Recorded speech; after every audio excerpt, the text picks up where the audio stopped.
మా అన్న బాబు మోహన్, నా మనవడు బాబు మోహన్. ఓకేనా? నేను బాబు మోహన్, కోట శ్రీనివాసరావు. ఆ రోజుల్లో 3 ఇన్విటబుల్స్ అనేవాళ్ళు మమ్మల్ని. మేము ముగ్గురం కంపల్సరీగా ఏ సినిమాలో అయినా ఉండి తీరాలి. ఇది నేను చెప్పేది ఒక 10 to 15, 20 years బ్యాక్. ప్రతి సినిమాలో కోట శ్రీనివాసరావు, బ్రహ్మానందం అండ్ బాబు మోహన్ ఉండాలి. మేము ఇందాక చెప్పాడు బాబు మోహన్ గారు ఏమన్నారంటే, మేము ముగ్గురు ఒకే రూమ్లో ఉండేవాళ్ళం అని. మీకు తెలియదు, నీకు టైం సెన్స్ తెలుసురా అసలు? నీకు మనవడు అనుకున్నావు, ఇష్టం వచ్చినట్టు తిడతాను. ఇప్పుడు నువ్వు నోరెత్తడానికి వీల్లేదు. ఎందుకంటే 6:30కి గౌతమి ఎక్స్ప్రెస్ ఎక్కి సికింద్రాబాద్లో, పర్లేదు పరువు ఉంటే కదా పోవటానికి, 6:30కి గౌతమి ఎక్స్ప్రెస్ ఎక్కాలి. వీళ్ళ ఇల్లు సికింద్రాబాద్ పక్కనే. కరెక్ట్గా 6:31కి ఒక వ్యక్తి ఒక బ్యాగ్ వాడి చేతిలో పట్టుకొని పరిగెత్తుకుంటూ వచ్చేవాడు కంపార్ట్మెంట్ దగ్గర. ఎవరు ఏంటి ట్రైన్ కదులుతున్నప్పుడు పరిగెడుతున్నాడు ఏంటి అనుకునేవాడిని. చూస్తే వీడు ఒక క్యారేజీ, చేపల కూర, అందులో ఏదో పప్పు, ఇంకోటి ఏదో. అన్న నీకోసం చేపల కూర తెచ్చినానే. ఎవరికి తెచ్చాడు? అసలు ఎక్కకపోతే ఏంటి పరిస్థితి అని ఎక్కి శుభ్రంగా తిని పడుకునేవాడు. పడుకుని ఒక అర్ధరాత్రి పూట అని, ఏంటా ఏమైందంటే, చలిగా ఉంది బావా, చలిగా ఉంది. ఏంటి చలిగా ఎందుకుందిరా అంటే, అప్పుడు ఒక ముద్ద తగ్గించుకుని తింగితే ఆ చలి ఉండదు, పాడు ఉండదు. ఏసీలో పడి మళ్ళీ కింద కూర్చోబెట్టి, కింద పడుకోబెట్టి, ఇలాగా పాటకు వెళ్తుంటే టికెట్లు ఉండవు. ప్రొడక్షన్ మేనేజర్ టికెట్ గురుగారు మనకి నిర్ణయంలో వచ్చేస్తాయి. అదే మామూలు టికెట్ అనుకునేవాళ్ళం మనం, ప్లాట్ఫామ్ టికెట్ అనమాట. అది తీసుకుని అక్కడికి వెళ్ళిన తర్వాత మొత్తం ప్రతివాడు బెమ్మరా బాబోను ఏంటంటే టికెట్ లేదా, కన్ఫర్మ్ లేదండి, పోనీ అక్కడ కూర్చోడాడు పక్కన, ఏది లెట్రిన్ పక్కన కూర్చో. అది ఇలాగా అంటే నవ్వించేవాడి జీవితాన్ని గురించి చప్పట్లు కొట్టేవాడికి అనవసరం అంటారు కదా. మీకు అనవసరం, మేము నవ్వించాలి. ఎన్ని తిప్పలు పడి నవ్విస్తామంటానికి comedy comes from the zenith point of tragedy. Zenith point, బాగా భయంకరమైనటువంటి ట్రాజడీ నుంచి కామెడీ వస్తుందని చెప్తారు. అది ఎందుకంటే, ఇదిగో ఇలాంటి కష్టాలని మాకు అనవసరమయ్యా, నువ్వు నవ్వించు, మాకు నవ్వాలి. నువ్వేం పడితే మాకెందుకు, నువ్వు రైల్లో టికెట్ లేకపోతే మాకెందుకు, ఉంటే మాకెందుకు. కామెడీ ఏం చేస్తున్నాడు? మామూలుగా మాకున్నటువంటి మొహాలు అంతంత మాత్రం. ఈ మొహాల్ని మళ్ళీ ఇందాక మన మిత్రి సత్య చెప్పినట్టు, మా మొహాల్ని వికృతంగా మార్చుకుని, వాడు ఇలా కొట్టబోయాడు అనుకోండి, ఇలా అనాలి. అలా అంటే కానీ నవ్వరు. అలా నవ్వటం కోసం 24 గంటలు ప్రయత్నం చేసి, రిహార్సల్ చేసుకుని, కష్టపడి తీసుకొచ్చి మిమ్మల్ని నవ్వించడానికే మా ఏడుపంతా.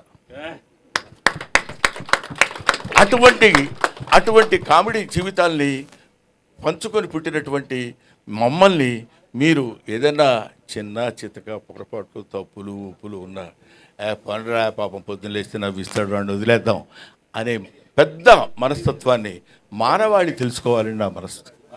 అది నా ఆశయం. అది మనుషులు మానవులమైనందుకు ఎక్కడ ఒక్కొక్కటి జాబ్ ఏంటి? మిమ్మల్ని నవ్వించడం, to make you happy, right? ఆలోచన కలిగినటువంటి వ్యక్తులకి మీరు కమెడియన్ని చీప్గా చూడొద్దు. అభిమానించండి, ఆదరించండి, ఆరాధించండి, అల్లరి మాత్రం చేయొద్దు. This is my personal request. అవునమ్మా, 40 సంవత్సరాల సుదీర్ఘమైన చరిత్రలో ఎంతోమంది ఎన్నో రకాలైనటువంటి, ఇప్పుడు మా జనరేషన్ వాళ్ళు తెలుసుకోవాల్సినటువంటి విషయం ఏంటంటే, మా జనరేషన్ అంటే ఇప్పుడు మేమున్న వాళ్ళకి, if you allow others you will become first man, if you don't allow others you will become last man అంటాడు. మన తర్వాత వచ్చేవాళ్ళకి అలా దారి ఇవ్వాలి, వెళ్ళండి అని. లేదు నేనే ఉంటాను, తలకి రంగేసుకుంటాను, జుట్టు ఇలా తిప్పుతాను, చాలా యంగా కనపడతాను అంటే కుదరదు. మనం చెయ్యగలగాలి. వయస్సు ఒకటి ఉంటుంది. కాబట్టి అటువంటి పరిస్థితుల్లో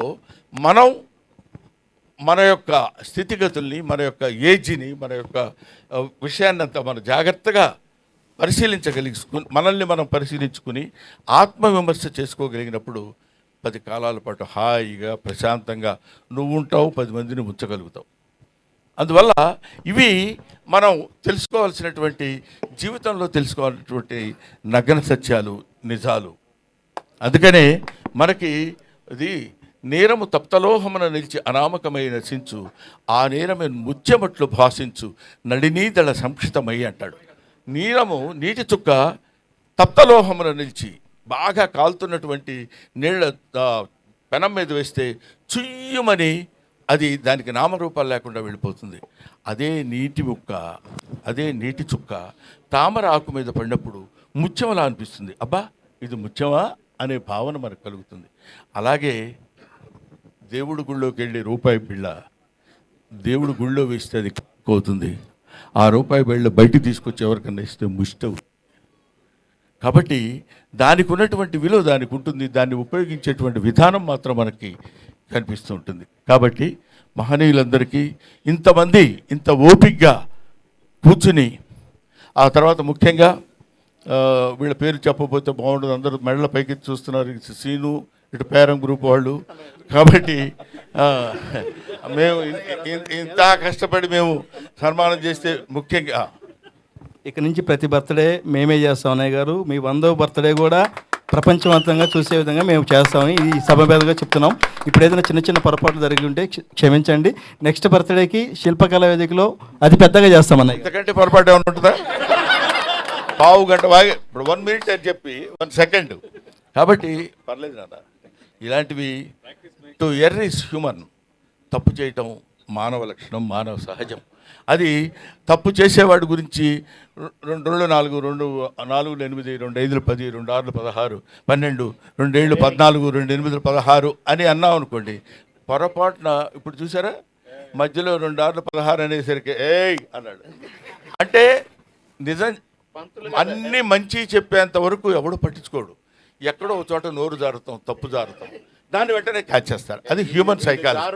నువ్వు కాదు, నీకేం తెలుసు నీ మొహం. కాబట్టి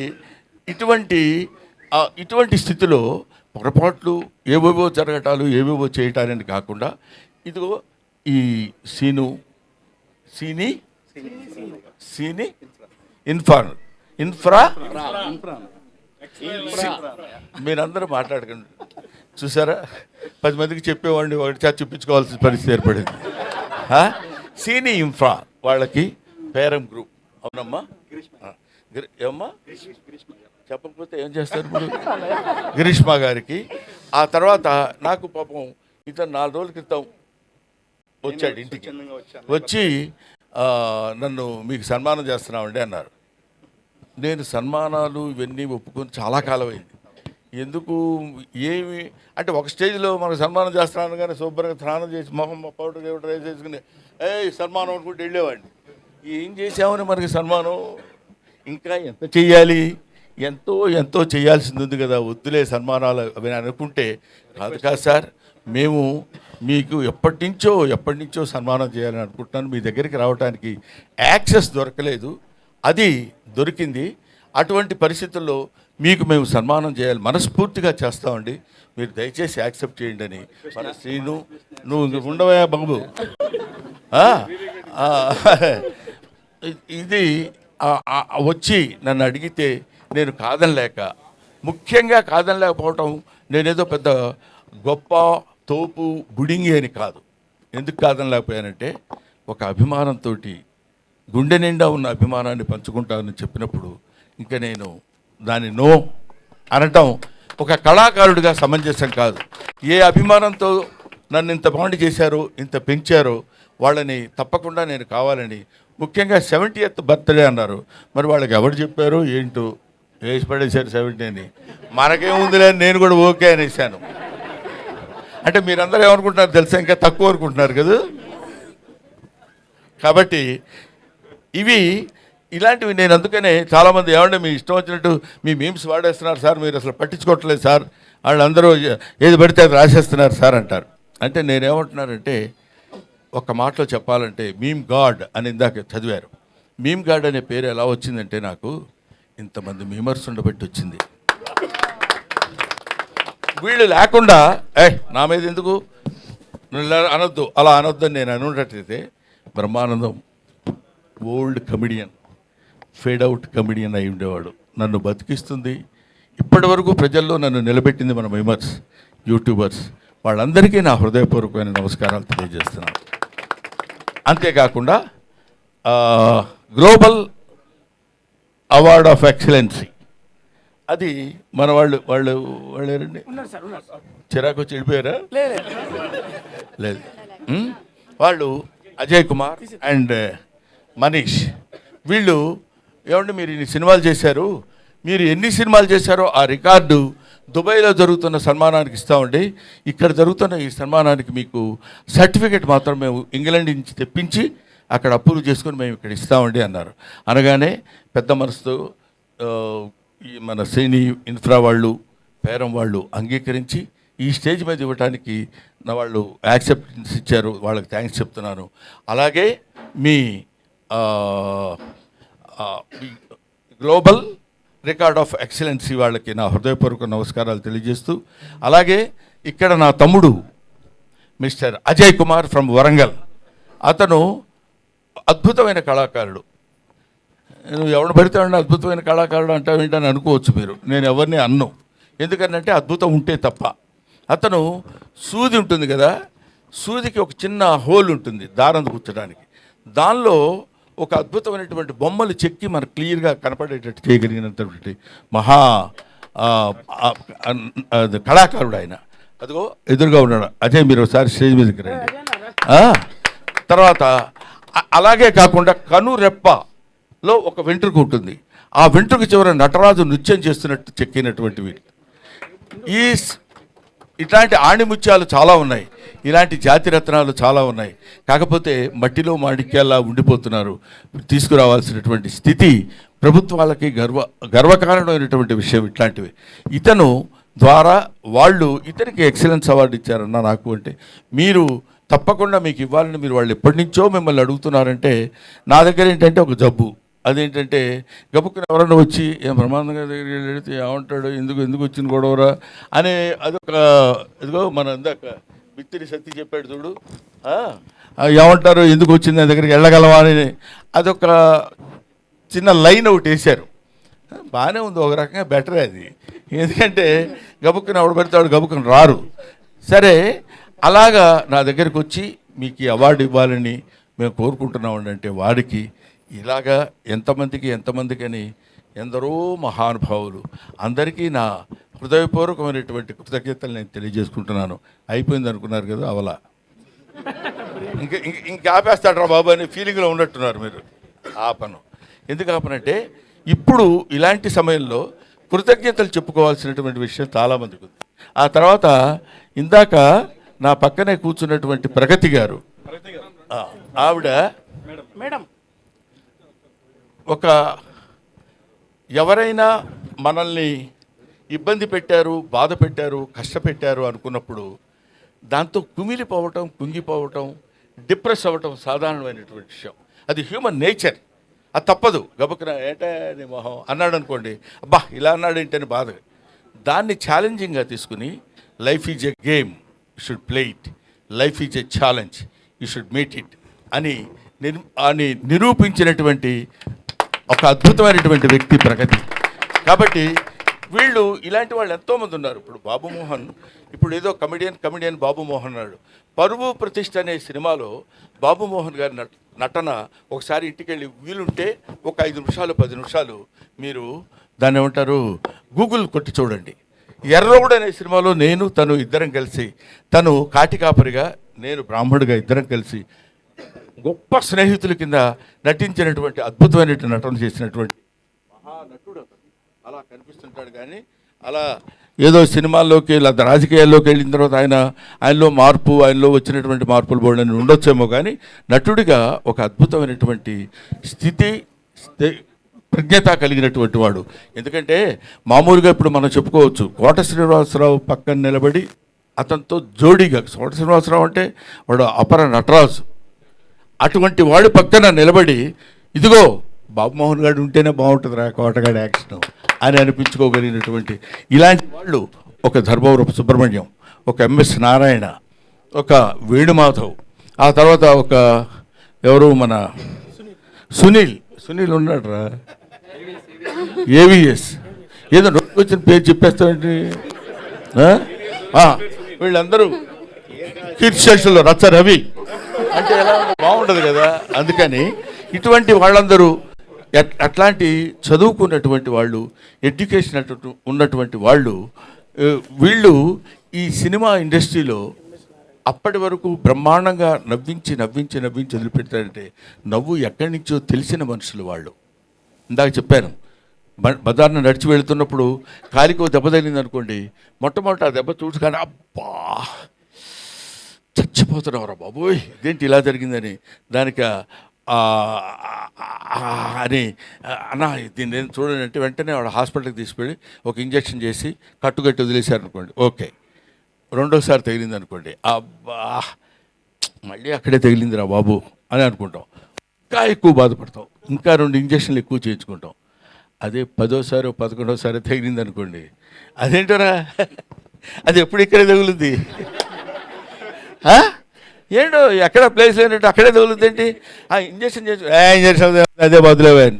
అక్కడి నుంచి అంతటి విషాదం నుంచి కామెడీ పుడుతుంది. కాబట్టి ఆ కామెడీ నేర్చుకొని మీ అందరికీ పంచిపెట్టేటువంటి ఈ హాస్య నట బృందాన్ని, మీరందరూ హాస్యాన్ని, ఎందుకంటే ఒక హాస్యం ఎంత గొప్పదంటే ఇంకా నేను చాలాసేపు చెప్పగలను, మరీ ఇంత హింసించకండి సార్, వాళ్ళు భోజనాలు పెడుతున్నారా ఉన్నాయంట, అయితే పర్లేదు చచ్చినట్టు వినాలి మీరు. ఎందుకంటే హాస్యం ఎంత గొప్పదంటే ఇప్పుడు మనం సినిమా చూస్తున్నాం అనుకోండి, సినిమా చూస్తున్నప్పుడు అబ్బా హీరో ఏం యాక్ట్ చేశాడు రా, బ్రహ్మాండంగా చేశాడు, సినిమాలో అద్భుతంగా నటించాడు అంటాం, హీరోయిన్ సూపర్ రా అదిరిపోతుంది అనుకుంటాం, సీనరీస్ చాలా బాగున్నాయి అంటాం, విలన్ అదిరిపోయేటట్టు చేస్తున్నాడు అంటాం అని ఇంటికి వెళ్ళి కూడా మాట్లాడుకుంటాం. కానీ కామెడీ ఇక్కడ కూర్చొని గంభీరంగా అలా ఉండి ఇంటికి వెళ్ళిన తర్వాత వాడు కామెడీ బాగా చేశాడే అని అనం, అక్కడ చచ్చినట్టు నవ్వాలి. అలా నవ్వించగలిగిన వాడే కమెడియన్, అలా నవ్వించగలిగిన వాడే రియల్ కమెడియన్. ఇట్లాగా ఇలాంటి కమెడియన్స్, ఇలాంటి వాళ్ళు నాకు తెలిసి అన్ని భాషల్లో కమెడియన్స్ ఉన్నారు, కానీ తెలుగు భాషలో ఉన్నంత వైవిధ్యం కలిగినటువంటి హాస్య నటులు చాలా తక్కువ మంది మిగతా ఇండస్ట్రీస్లో ఉన్నారు. We feel proud to say that we are the comedians of Telugu film industry. ఎవడగోల వాడు సినిమా ఒక అతను కొనుక్కున్నాడు హిందీలో, ఎవరో కాదు హీరో, అతని పేరేంటి, ఒక హీరో యంగ్ హీరో పేరు గోవింద, కొనుక్కొని అతను ముచ్చటపడి కొనుక్కున్నాడు హిందీలో తీయమని. కమెడియన్స్ లేక ఇంకా సినిమా తీయలేదు, అక్కడే ఉంది బాక్స్. అది అంటే ఏమైనా అటువంటి స్థితిలో, ఇటువంటి పరిస్థితుల్లో ఇన్ని సంవత్సరాల సుదీర్ఘమైనటువంటి ప్రయాణానికి సహకరించినటువంటి మీ అందరికీ నా హృదయపూర్వకమైన నమస్కారాలు తెలియజేస్తున్నాను. ఇందాక మాట్లాడిన వాళ్ళలో మన రచ్చరవి బాగా మాట్లాడాడు అంటాను అనుకుంటున్నావు కదా నువ్వు, చాలా సరే అది విషయం. తర్వాత ఎవరు మన మిత్తిరి సత్తి ఎక్కడ ఆ మాటలు రామ్మోహన్ రెడ్డి, ఓహో జితేంద్ర నువ్వు వచ్చావా, రామ్మోహన్, తర్వాత మూర్తి గారు, వీళ్ళందరూ మాట్లాడుతుంటే వాళ్ళు that words come from their heart. ఏదో 2 ముక్కలు మాట్లాడి వెళ్ళిపోదామని కాదు. నాగేంద్ర కుమార్ మై స్టూడెంట్ అతను. కాబట్టి వీళ్ళందరూ నన్ను ఇంత ఆశీర్వదించి ఈ స్థితికి తీసుకొచ్చినప్పుడు నవ్వుతూ చించండే చింపండి అని రాశారయ్యా. Thank you very much. అందుకని మాట్లాడటం అనేది ఒక ఆర్ట్, ఎవడు పడితే వాడు మాట్లాడటానికి కుదరదు. ఏదో మైక్ ఇచ్చాం కదా అని ఏదో ఇప్పుడు ఒక అతను మాట్లాడతాడు, చెప్తా చూడు. సోదరిమణులారా,